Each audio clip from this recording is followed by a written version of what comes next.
Halo semuanya, Swadikrat, apa kabar? Semoga kabar kalian selalu baik dan juga sehat. Selamat datang di segmen analisa. Nah, di segmen analisa kali ini kita akan bahas mengenai cyberbullying atau pembulian di sosial media yang ditujukan untuk keluarga Ruben Onsu, untuk Bertrand Peto dan juga Thalia. Nah, hari ini ada salah satu video yang menurutku sangat-sangat menyebalkan bagi aku pribadi, karena ini adalah kata-kata yang disampaikan sangatlah kasar dan disampaikan oleh seseorang yang sebenarnya belum tahu apa itu makna kehidupan, belum memakan asam garamnya kehidupan, karena masih boleh dibilang masih belasan tahun si pelaku ini. Nah, ini di video ini kata-katanya sangat kasar dan aku pun saat melihatnya itu luar biasa, kok bisa gitu ya. Anak kecil dari muka lugu seperti ini mampu mengeluarkan kata-kata yang seperti ini. Kita lihat bareng-bareng. Unpredictable. Gue akan jelaskan kenapa gue gak terima lo ngomong kayak gitu. Yang pertama ya, BTS tuh trainee sampai bertahun-tahun, bahkan bukan BTS, idol Korea lainnya juga. Mereka trainee bertahun-tahun, mereka dilatih supaya jadi idol yang berkualitas. Oke. Terus mereka baru debut. Sedangkan apa Bertrand? Bertrand tuh cuma akun yang diangkat, dulunya ngamen-ngamen, dekil banget jadi artis. Itu perjuangan macam apa sih? Cuma diangkat jadi anak. Nggak nyangka gitu ya, dari wajah selucu, selugu ini dan mungkin masih 12 atau 13 tahun ini anak, tapi mampu mengeluarkan kata-kata yang dahsyat banget, anak pungut gitu. Well, tentunya memang BTS itu adalah salah satu grup vokal yang luar biasa achievement-nya di dunia. Nggak hanya di Indonesia, nggak hanya di Korea Selatan, tapi juga di dunia. Memang BTS ataupun juga grup Korea lainnya, pada saat mereka akan debut atau muncul gitu ya dengan single pertama mereka tuh latihannya itu luar biasa dahsyat, trainingnya. Bahkan kayak Lisa Blackpink yang berasal dari Thailand, Lisa itu trainingnya sebelum dia debut itu adalah 5 tahun. Jadi memang benar-benar luar biasa. There is no problem for this one, tapi yang menjadi masalah adalah pada saat dia bilang Bertrand itu perjuangan macam apa gitu. Dia hanya diangkat oleh Ruben Onsu, anak pungut, dan dibilangnya hal-hal seperti itu gitu.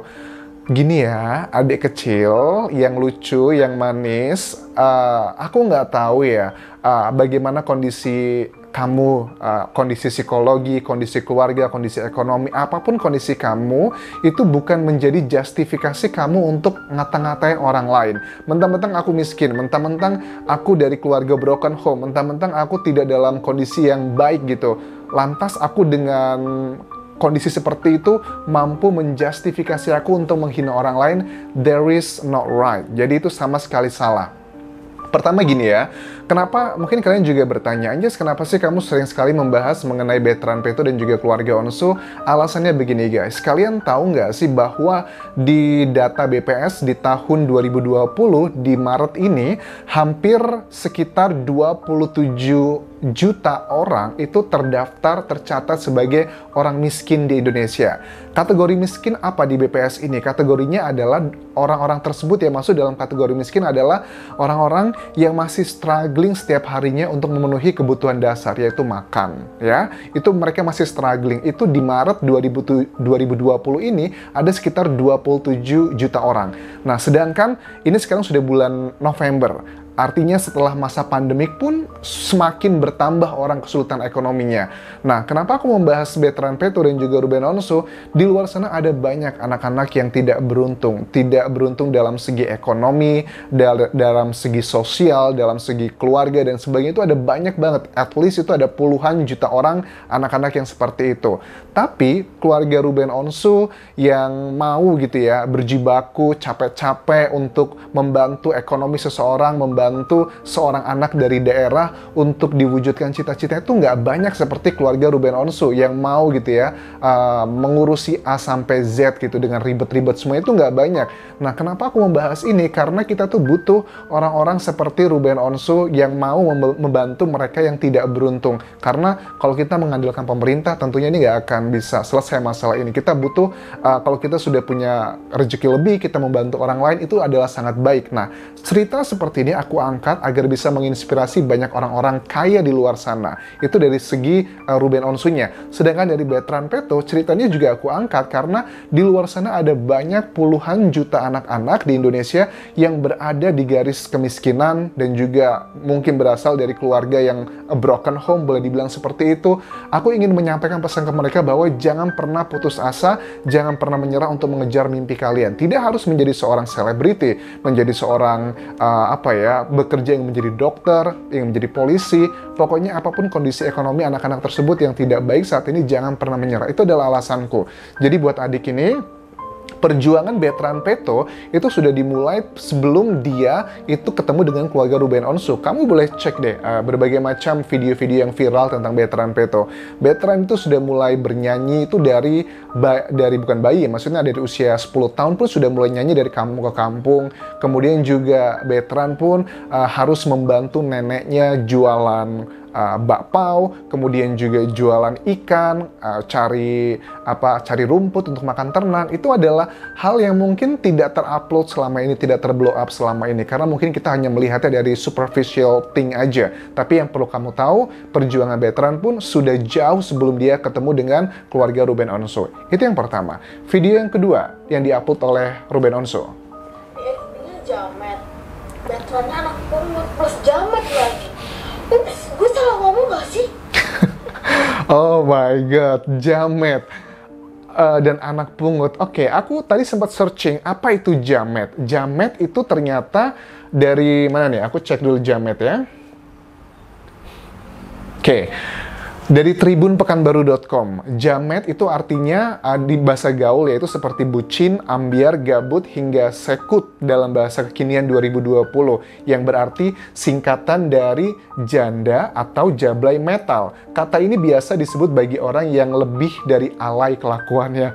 Oh my god, makasih ya, at least aku tahu nih apa itu arti jamet. Aku pikir jamet itu kayak di Jogja tuh ada namanya Jamal, Jalan Magelang, atau macam-macam lah nama jalan. Ternyata seperti ini.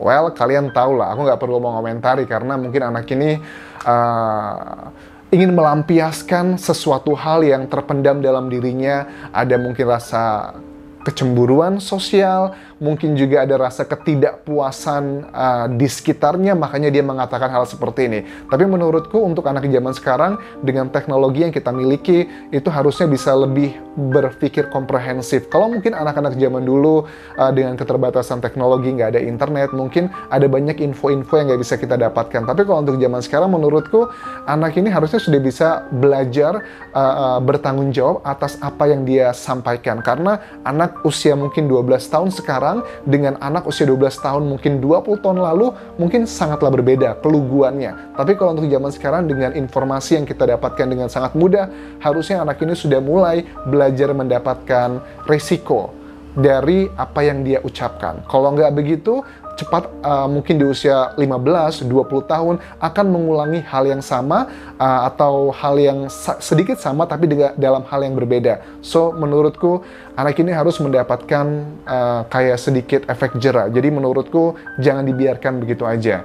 Nah, sekarang kita baca komentar dari atau caption dari Ruben Onsu di postnya Instagramnya. Gini, selamat pagi Dek, saya orang tuanya Bertrand. Sebelumnya maaf mengganggu waktu adek ya. Tapi di sini saya hanya ingin menjelaskan dan meluruskan video yang adek cantik buat dan membandingkan dengan idola adek. Tapi sejujurnya kami kagum dan suka dengan karya-karya dari bintang luar negeri. Jelas BTS tuh amazing gitu ya, nggak hanya di Asia tapi the world gitu, dunia.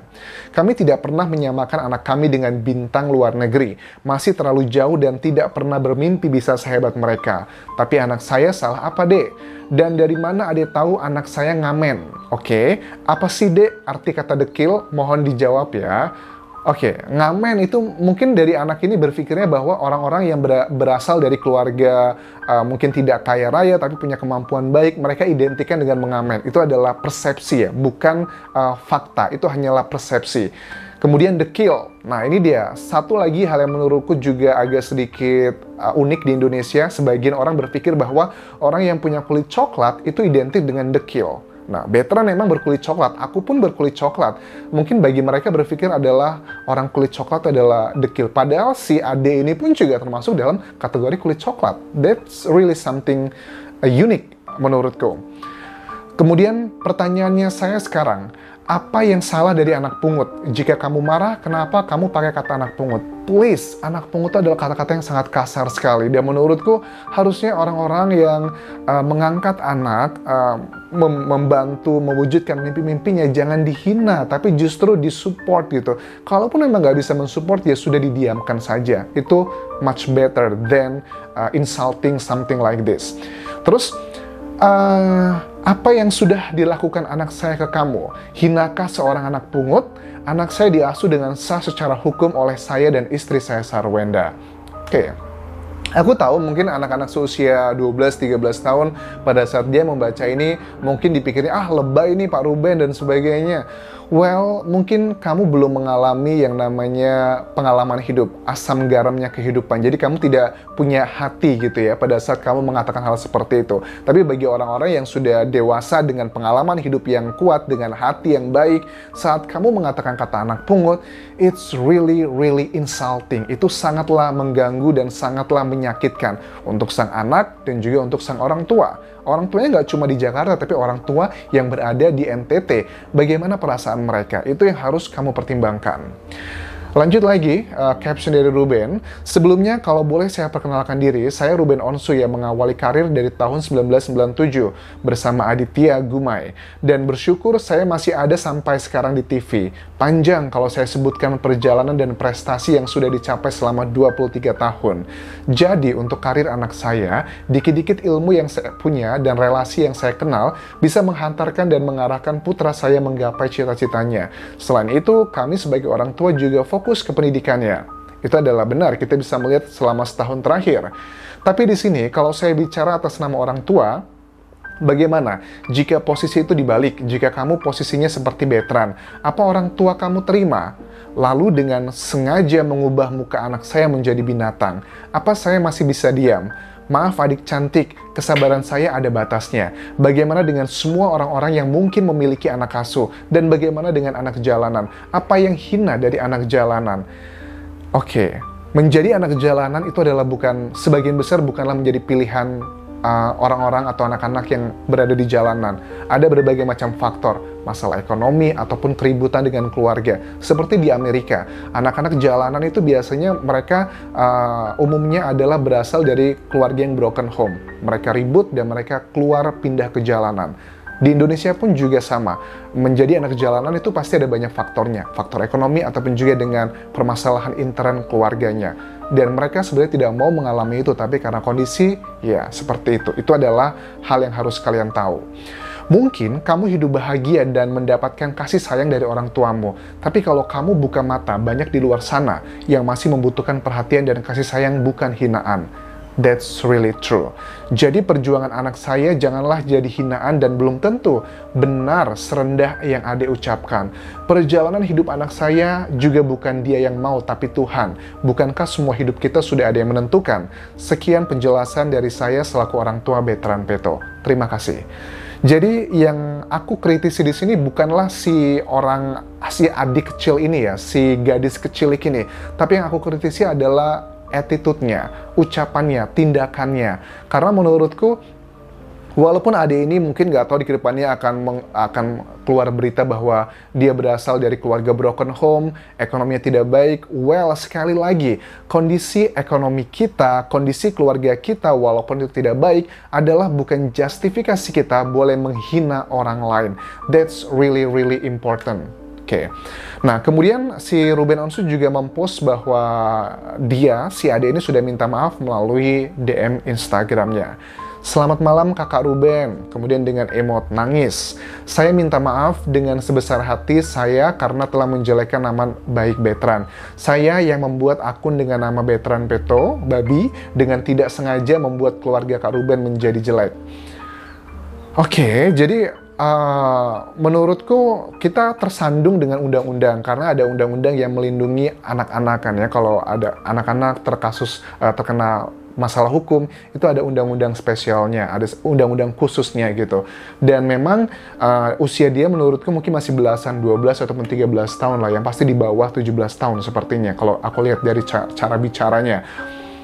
Nah, Ruben juga aku yakin serba salah nih bagaimana harus menghadapi anak ini. Tapi kalau secara aku pribadi, ini tidak boleh dibiarkan begitu saja. Karena mungkin banyak orang tua berpikir begini, nggak apa-apa lah, namanya juga masih anak-anak, masih 12-13 tahun, dibiarkan aja, dikasih teguran sepantasnya aja.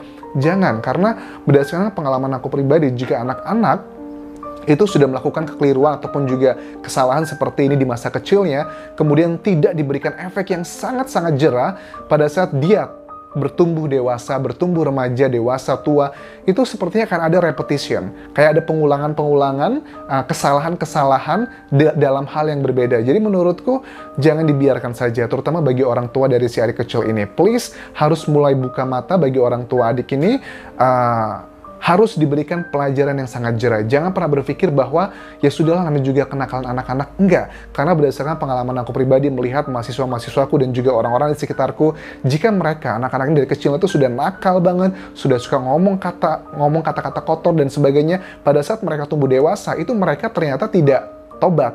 Mereka akan melakukan hal yang serupa tapi dengan bentuk yang berbeda. Dan menurutku kalau ini tidak ditangani oleh orang tua dari anak ini, itu akan sangat berbahaya bagi anak ini pribadi ke depannya dan juga orang di sekitarnya.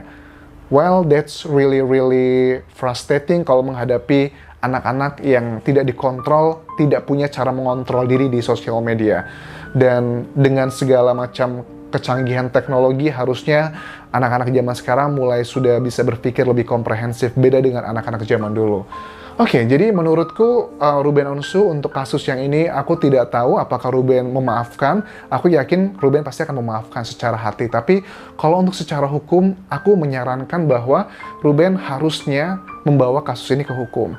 Dan ini juga tidak hanya demi kebaikan bagi Ruben Onsu, tapi kebaikan bagi anak ini sendiri. Karena menurutku kalau anak ini tidak diberikan kayak shocking terapi gitu ya bagi dirinya pribadi, itu akan buruk bagi adik ini ke depannya. Karena dia tidak akan belajar dari pengalaman ini. Karena aku melihat banyak anak-anak yang pada saat masa kecilnya nakal, melakukan hal-hal yang sangat tidak terpuji, kemudian dibiarkan begitu saja. Saat mereka tumbuh dewasa, mereka pun sepertinya kembali mengulangi kesalahan yang sama dan justru efeknya akan jauh sangat buruk bagi si pelaku. Makanya aku berharap kalau orang tuanya sayang dengan anak ini, dan mungkin Ruben pun juga ingin melihat anak ini tumbuh ke depannya dengan baik, harus diberikan pelajaran. Jangan dibiarkan begitu saja minta maaf kelar. Karena ini bisa berdampak buruk bagi adik ini pribadi, ataupun juga bagi orang di luar sana. Ini menjadi presiden yang buruk. Mungkin mereka di luar sana berpikir bahwa ya sudahlah, menghina aja orang, artis dan sebagainya. Ntar juga kalau sudah minta maaf akan dimaafkan.